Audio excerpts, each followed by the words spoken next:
Class 10 subject Hindi.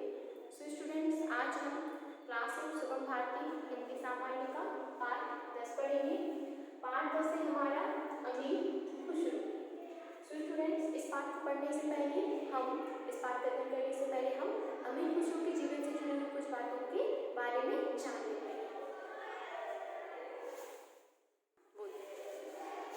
अमीर Khushru students, तो हम सबसे पहले अमीर खुशरू के जीवन से जुड़ी हुई कुछ महत्वपूर्ण बातों का अध्ययन कर लेते हैं। फिर इसके बाद हम इस पाठ का अध्ययन करेंगे। अमीर खुशरू का जन्म सन 1253 ईस्वी में दिल्ली के पास पटियाला ग्राम में हुआ।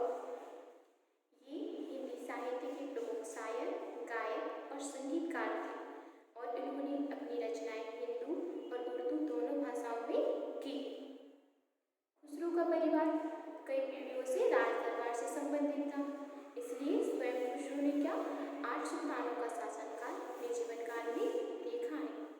ये सबसे अधिक सुल्तानों के शासनकाल में रहने वाले प्रथम कवि बने। तो ये ऐसे प्रथम मुस्लिम कवि बने जिन्होंने हिंदी शब्दों का खुलकर प्रयोग किया है। नहीं तो अधिकतर सूफी कवि या मुस्लिम कवियों ने उर्दू व फारसी शब्दों का प्रयोग भी अपने काव्य में किया। वह ऐसे प्रथम कवि थे जिन्होंने हिंदी व फारसी का एक साथ प्रयोग किया। खुसरू को खड़ी बोली के आविष्कारों का श्रेय भी दिया जाता है। साहित्य में प्रयोग की जाने वाली जो भाषा है उसका शब्द प्रयोग अमीर खुसरू ने ही किया था। अमीर खुसरू क्या है? अमीर खुसरू को जो अमीर खुसरू है उन्हें हिंद का तोता भी कहा जाता है। तो इस तरह हमने इस पाठ में अमीर खुसरू से जुड़ी हुई कुछ महत्वपूर्ण बातों के बारे में जाना।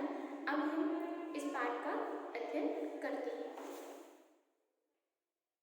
स्टूडेंट्स, हम इस पाठ को पढ़ने स्टार्ट करते हैं। परमात्मा जब मुझसे पूछेगा कि तुम मेरे लिए क्या लाए हो, तो मैं खुसरू को पेश कर दूंगा।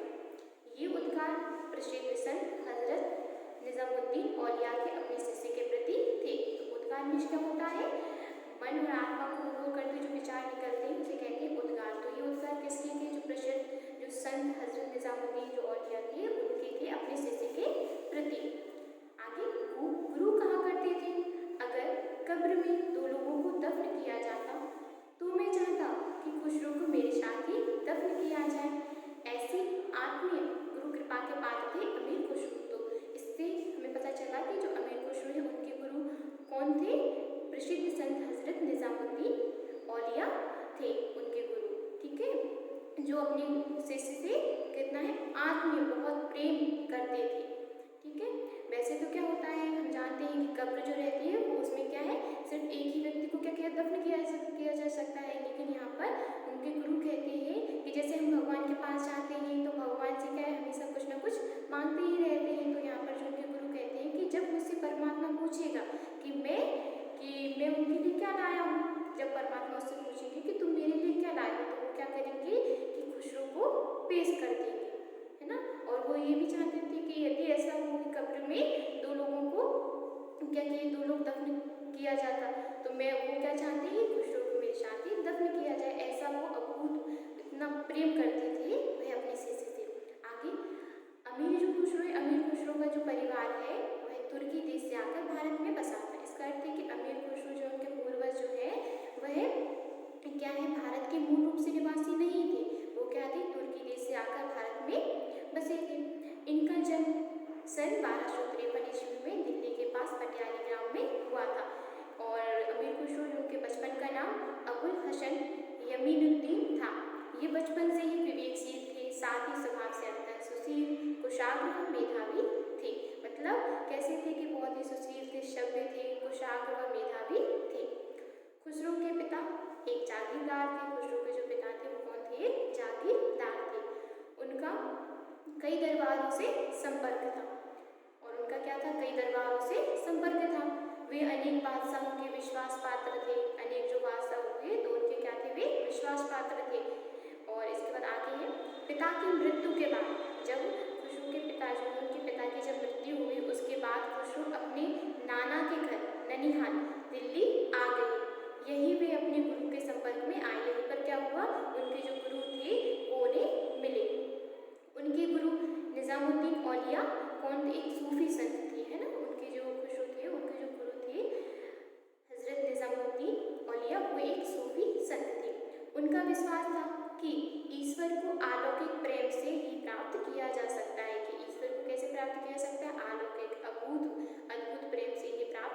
किया जा सकता है। खुसरो भी इसी मत के अनुयायी बन गए। इनकी आध्यात्मिक रुचि, व्यवहार व रचना प्रवृत्ति को देखकर गुरु को कैसा वो बड़ा गर्व होता था। खुसरो ने लोक भाषा में काव्य रचना की। यही लोक भाषा आगे चलकर साहित्यिक उर्दू के रूप में विकसित हुई। तो खुसरो ने क्या किया, लोक भाषा में काव्य रचनाएं की और यही लोक भाषा आगे चलकर क्या है, साहित्यिक उर्दू के रूप में विकसित हुई।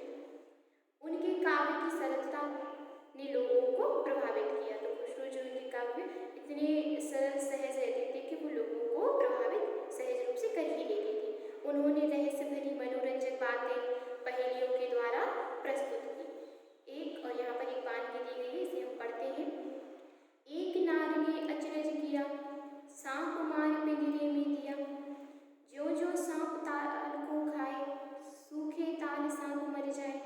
तो यहाँ पर क्या है, अब यहाँ पर एक वाक्य दी गई है, हम इसका अर्थ समझिए। तो अब हम इस जो है इसका हम वाक्य का अर्थ समझते हैं। नार, नार का अर्थ होता है नारी। एक नारी ने अचरज किया, अचरज का अर्थ होता है अद्भुत कार्य, अर्थात जो कार्य हम करें तो हमें जो बहुत अचंभा या अचरज महसूस हो उसे कहते हैं अचरज। तो एक नार क्या है, एक नारी ने अचरज किया, सांप मार पिंजरे में दिया, जो जो सांप ताल को खाए, सूखे ताल सांप मर जाए। तो यह अर्थ है, तो यहाँ पर उसका अर्थ है कि अर्थ है बाती से, अर्थात हम बाती को कैसे बनाते हैं, हाथों के हथेली से रगड़कर बनाते हैं। कि जब दिए में बाती को डालते हैं तो बाती क्या होती है कि वह धीरे धीरे, कि जब हम बाती को क्या करते हैं, जलाते हैं तो दीपक जो रहता है उसमें क्या रहता है, तेल भरा रहता है। तो जो दीपक उसे क्या बताया गया है, ताल बताया गया। और दीपक में तो यह जो कि है उसको क्या पानी की तरह बताया गया है। तो धीरे धीरे क्या कर लेती है, दीपक में जो तेल भरा रहता है उसे जब बाती को हम जलाते हैं तो वो बाती क्या धीरे धीरे उस घी को, तेल को क्या कर लेती है, पी लेती है पूरा। और जैसे वो घी जो दीपक में डला है वो खत्म होता जाता है, वैसे ही क्या होता जाता है कि जो बाती है वह भी धीरे धीरे क्या है, समाप्त होती जाती है। तो यहाँ पर इस तरीके से ये जो मानकी दी गई है, तो यहाँ पर इसका अर्थ जो है किससे है, दीपक, बाती, तेल, पहेली के रूप में इस वाणी को यहाँ पर प्रयोग किया गया है। आगे मुकरी में उन्होंने एक वस्तु की बात करते हुए मुकर कर दूसरी वस्तु को बताने का अनूठा प्रयोग क्या किया है, प्रयोग किया है। ऐसे ही उनके मुकरी भी हम पढ़ते हैं। वह आवे तो सादे हुए, उस बिन दूजा और न कोई, मीठे लागे वाके बोल, क्यों सके साजन ना सके। तो यहाँ पर मुकरी, मुकरी का अर्थ होता है क्या, मुकरी क्या होती है, मुकरी एक तरह की क्या है, विदा होती है, मतलब एक बात को कहकर मुकर जाना। जब हम एक बात कहकर मुकर क्या करते हैं, तुरंत उसका अर्थ बदल देते हैं तो उसे हम मुकरी कहते हैं। तो यहाँ पर एक मुकरी दी गई है, जैसे यहाँ पर अब आवे तो शादी हुई, जो हमने अभी पढ़ी थी, अब आवे तो शादी हुई, इसका मतलब वह आए तो शादी हुई, उस बिन दूजा और न कोई, और उसके बिना कोई दूजा है ही नहीं। मीठे लागे बाके बोल, और उसके बोल कैसे बहुत मीठे होते हैं। तो इनसे हमें समझते हैं कि वो कोई दूल्हा या साजन होगा। पर यहाँ पर वे अगली ही क्षण क्या है कि वह तो कोई क्या करते हैं, मुकर जाते हैं कि वह तो कोई साजन या दूल्हा नहीं होगा, वह तो कोई ढोल है, क्योंकि बैंड बाजों के बिना भी तो कोई शादी नहीं होती है। तो इस तरह की ये मुकरी होती है। तो उन्होंने पहले है ना, तो इस तरीके से हमने ये मुकरी पढ़ी, जिसमें बात कही जा रही है लेकिन बाद में उस बात से क्या हो गया, जो अर्थ हम समझ रहे थे उससे मुकर गए, तो इसे हम मुकरी कहते हैं। आगे इस तरह पहेली और मुकरियों के अलावा भी बसंत गीत व बाबुल गीत भी लिखे हैं। किसने, हमारे अमीर खुसरो जी ने, जो काफ़ी प्रसिद्ध है। अब हम आगे चलते हैं। अमीर खुसरो जो है उन्होंने मन को छू लेने वाले गीत भी लिखे हैं, जिनमें बसंत गीत व बाबुल गीत प्रसिद्ध है। अमीर खुसरो पर जो है, अमीर खुसरो जी थे, उन पर भारतीय संस्कारों का बहुत प्रभाव था। ननिहाल के वातावरण से उन्होंने धार्मिक समन्वय सीखा। जो ननिहाल जो जब वे उनके पिता की मृत्यु हो गई तो वो क्या है अपने नाना जी के यहाँ जाकर रहने लगे। तो वहाँ का जो धार्मिक वातावरण था, है ना, तो वहाँ का जो वातावरण था, तो वहाँ से उन्होंने धार्मिक समन्वय भी सीखा। वे एक महान संत, कवि, दरबारी व दार्शनिक थे। उन्होंने वेदांत, बौद्ध व इस्लाम दर्शन को अपनी रचनाओं में सहज रूप से क्या किया, समाहित किया था। खुसरो के काव्य में मधुरता व कसक रहती थी। जो भी उनकी वाणी को सुनता वह क्या करता, वह झूम उठता था। खुसरो ने अपनी रचनाओं में भारत की जलवायु, पशु पक्षी, पेड़ पौधों, धर्म व भाषाओं की महत्वपूर्ण जानकारी दी। जो खुसरो जी थे उन्होंने क्या किया कि उन्होंने अपनी रचनाओं में भारत की जो जलवायु है ना, पशु पक्षी, पेड़ पौधे, है ना, और धर्म आदि भाषाओं का भी क्या है, महत्वपूर्ण जानकारी दी है।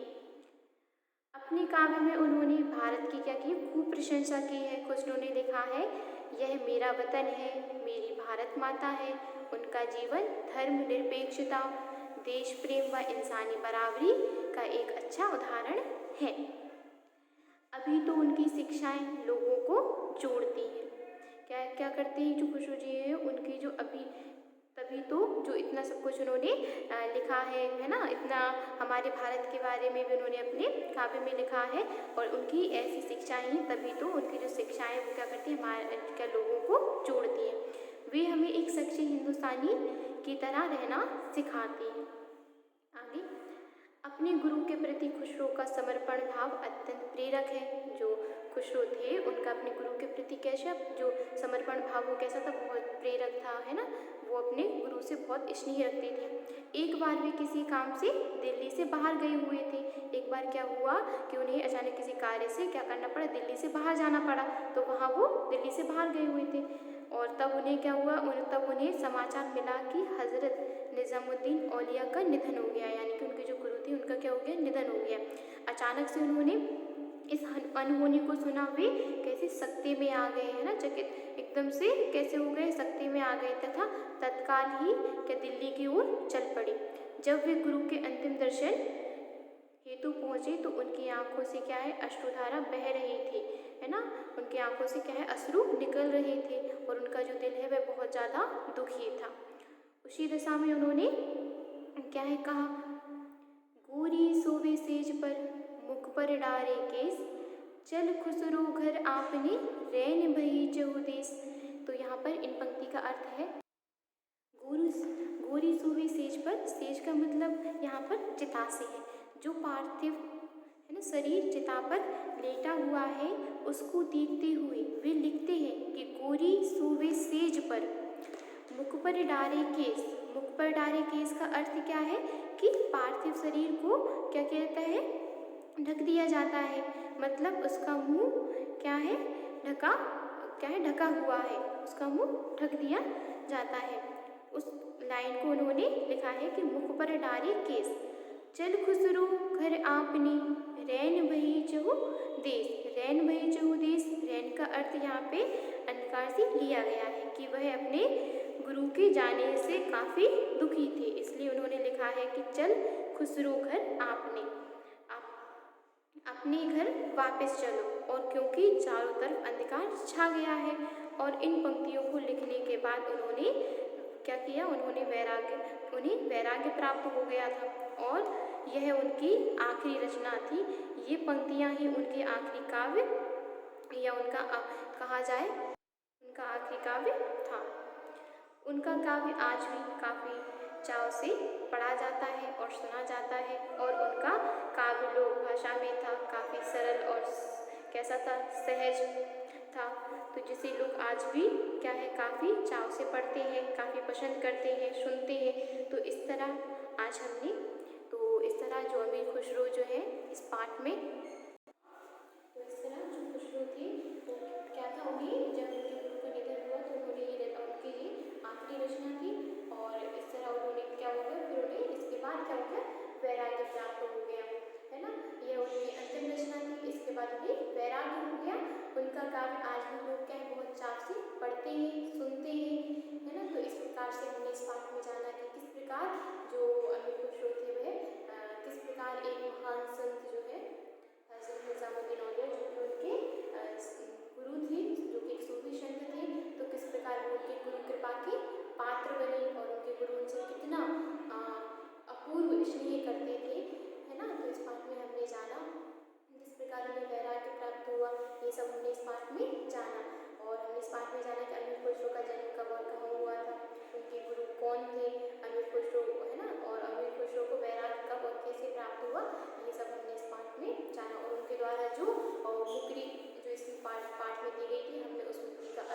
समझा